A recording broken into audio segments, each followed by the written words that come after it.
पीठाधीश्वर एवं मुख्यमंत्री योगी आदित्यनाथ के नेतृत्व वाली पारंपरिक शोभा यात्रा मानसरोवर रामलीला मैदान में पहुंची। यहां पर मुख्यमंत्री योगी आदित्यनाथ ने राज तिलक कार्यक्रम को संपन्न किया।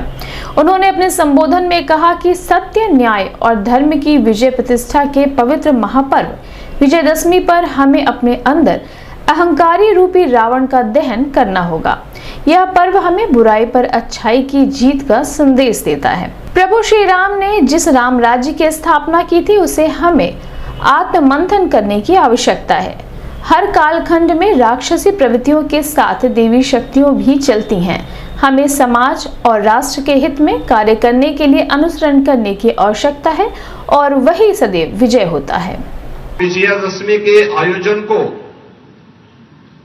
पूरे उत्साह और उमंग के साथ आयोजित करते हुए हजारों वर्ष पूर्व प्रभु श्री राम की अधर्म, असत्य और अन्याय पर विजय के फलस्वरूप उन्होंने इस धराधाम पर जिस राम राज्य की नींव रखी थी उसका स्मरण करते हुए उन मार्गों को अंगीकार करने के लिए संकल्पित हो रहा है। भाइयों बहनों, पूरे देश में गांव हो या शहर, गली हो या कोई बड़ा मोहल्ला, अमीर हो या गरीब, तौर तरीके अलग अलग हो सकते हैं, रंग रूप अलग अलग हो सकते हैं, तैयारियां और अन्य प्रकार के माध्यम अलग अलग हो सकते हैं, लेकिन भाव और भंगिमा सबकी एक ही है कि अपने प्रभु श्री राम के प्रति अपनी आस्था को मैं व्यक्त कर सकूं और सनातन धर्म को इसके माध्यम से पुष्ट कर सकूं, मजबूत कर सकूं। ऐसा नहीं कि केवल त्रेता युग में ही रावण आया था। हर कालखंड में एक साथ अगर दैवीय शक्तियां चलती हैं तो दूसरी ओर राक्षसी प्रवृत्तियां भी साथ साथ चलती हुई दिखाई देती हैं। लेकिन जब सकारात्मक ताकतें मजबूत होकर के अपने पथ का अनुसरण करते हुए, अपनी एकता का मार्ग का अनुसरण करते हुए समाज और राष्ट्र के हित में कार्य करती हैं, तो धर्म, सत्य और न्याय सदैव विजयी होता है। लेकिन जब भी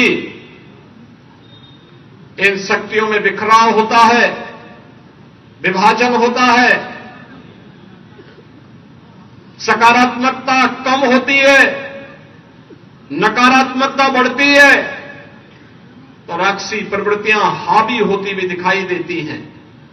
दुष्प्रवृत्ति के रूप में, वो किसी भी रूप में हो सकता है। वो आज के प्रत्यक्ष में अगर आप देखेंगे, वह आतंकवाद के रूप में हो सकता है, नक्सलवाद के रूप में हो सकता है, अलगाववाद के रूप में हो सकता है, उग्रवाद के रूप में हो सकता है, माफियावाद के रूप में हो सकता है, आपराधिक गतिविधियों के माध्यम से हो सकता है, अनावश्यक समाज में अराजकता पैदा करने की किसी भी दुष्प्रवृत्ति के रूप में हो सकता है।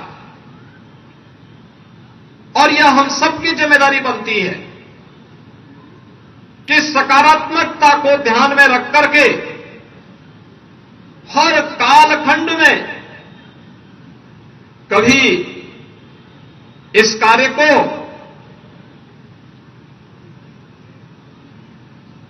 भगवान विष्णु के परम भक्त प्रहलाद ने किया था। नरसिंह के अवतार के रूप में भगवान विष्णु को स्वयं आना पड़ा था। कभी देवासुर संग्राम में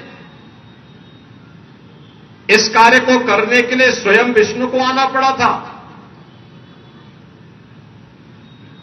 अलग अलग भगवान विष्णु के अवतार तो इस बात के साक्षी हैं।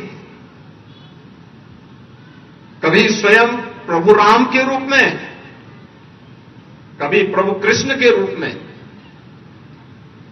कभी विश्व में मैत्री और शांति की स्थापना के लिए, करुणा के लिए बुद्ध के रूप में।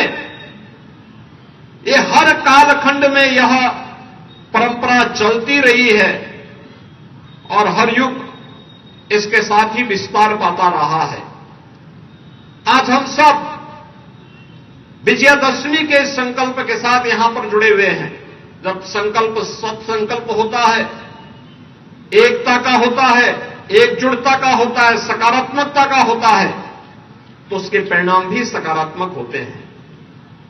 और यह वर्ष तो विजयादशमी का और दीपावली का विशेष पर्व है, विशेष आयोजन है।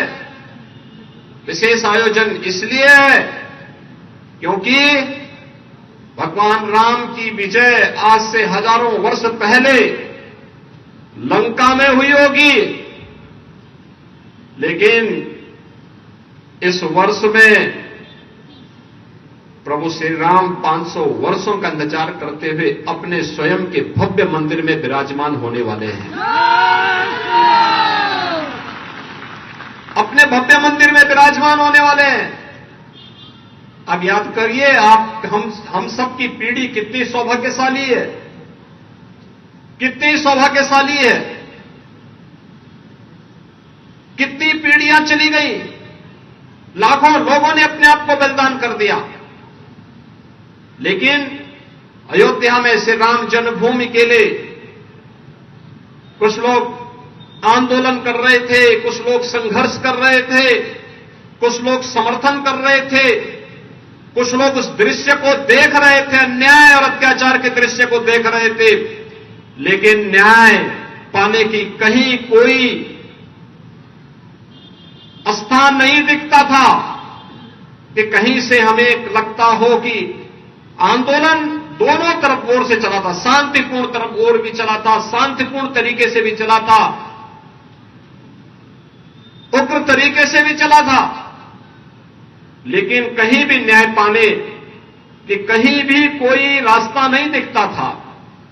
लेकिन जैसे जैसे सकारात्मकता गई और उस सकारात्मकता का परिणाम था जब देश के अंदर और प्रदेश के अंदर डबल इंजन सरकारें चलनी शुरू हुई और एक दिशा में सोच प्रारंभ हुई देश की, प्रदेश की, जनता की, परिणाम